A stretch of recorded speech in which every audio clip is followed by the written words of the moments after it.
Hey guys, this is Anthony, the MMA and political analyst. We're going to talk somewhat about politics, but maybe not necessarily U.S. politics.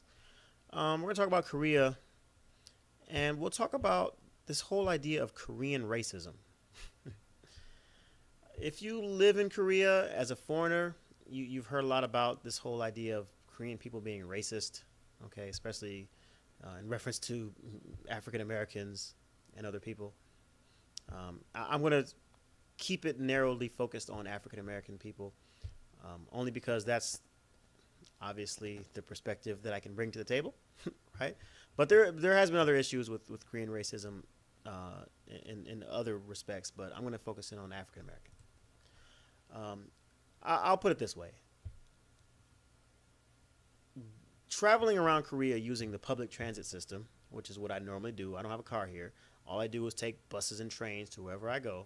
I will admit, I've never been stared at more in my life than in the last 2 years of living here in Korea.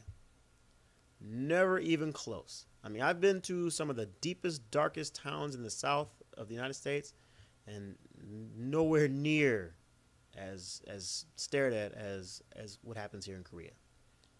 Now, is it a hateful stare? Is it a oh my God, what's he doing here stare? Is it a you better get out of my neighborhood stare? No, it's usually more of a curiosity type stare, like what is that? You know what? Even what I think it was yesterday, I was in the subway, and a little girl was talking to her mom, and pointed right at me, and tugged her mom's hand until her mom leaned down, and then she whispered something in her mom's ear as she was pointing at me, right there, right, and they weren't standing no more than like 3 feet from me, right, all of the time, and I've gotten used to it, and so it doesn't really bother me. Because again, I think mainly it's curiosity. You have to remember, Korea is a homogeneous society. Everybody looks the same, pretty much. Everybody talks the same, looks the same, and that's it. That's Korea for you. And so all of a sudden, you see me here with my nappy hair and dark skin. It you can see why people might be kind of fascinated by that. So I don't mind it. I don't consider it hateful. I've seen other cases where it's been a little weird. I'll say that. I'll be walking with a group of friends, and and when you go hang out in Korea, like there's bars and clubs around and stuff like that, and they have these people who try to promote the bar. They'll be standing outside, and so they'll say, "Hey, look, there's girls here. Come hang out. Free drink special, happy hour, whatever." And they'll see me walk past, and they'll come up and say, "Hey, what's up, man? We got bitches in here. We got hoes in here. Lots of dancing. What's up, man?" And I'll be like, ugh, ugh. Oh, man. Now, am I offended? No.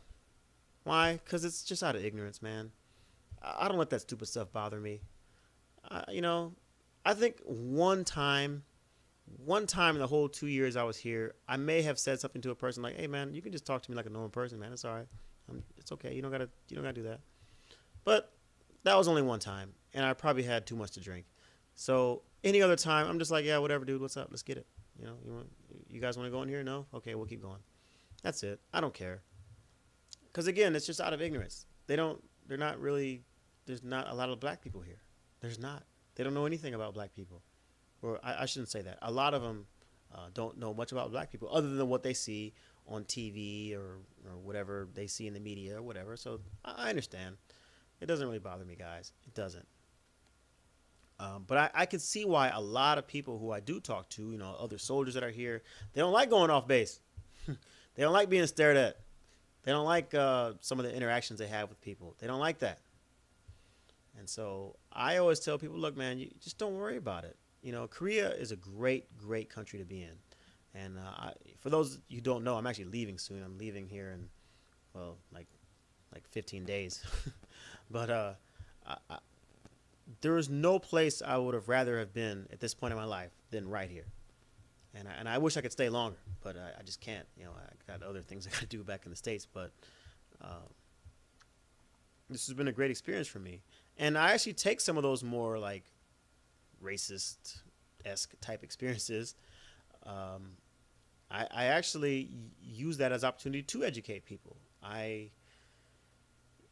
interact heavily with the soldiers here that are in the Korean Army that I serve closest to. Like they're called Katusas. So if you're in the military, you know what a Katusa is. And I use that opportunity to try to talk to them as much as possible, learn from them, and also teach them about American culture. You know, I'll just tell you today, I had a soldier walking past, and on my base, there's these little dandelions floating everywhere, like, you know, what's left of them.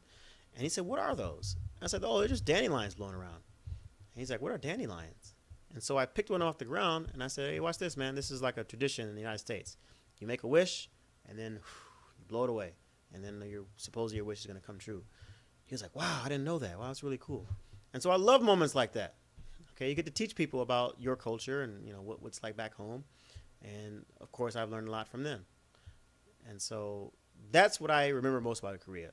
All the little racist, supposedly racist stuff, I don't really bother me, man. That stuff doesn't even faze me. Now, there's been some other things reported in the media that I see about how they've had like Korean actors and Korean shows and people in blackface, which I've never seen personally, but obviously that is outrageous. But again, it's more based in ignorance. I think it's more based in people just not knowing how potentially offensive that is to people, and so hopefully someone will kind of, you know, put them under their wing and say, "Hey, man, you can't do that. You know, that's kind of offensive to black people. So please stop doing that." But I've never seen it myself, so I don't know. But I've seen it in a lot of magazines, and I've seen it in a lot of news stories that I've read around Korea that apparently that's a thing in Korea for actors to dress up in blackface. So I don't know. Never had to happen to me. Anyway, short video, guys. I just wanted to get that off my chest because it seems to come up a lot.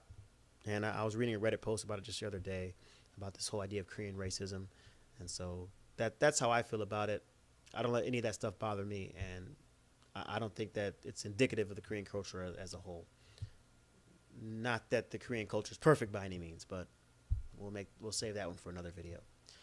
Anyway, this is Anthony, the MMA political analyst. I'll talk to you.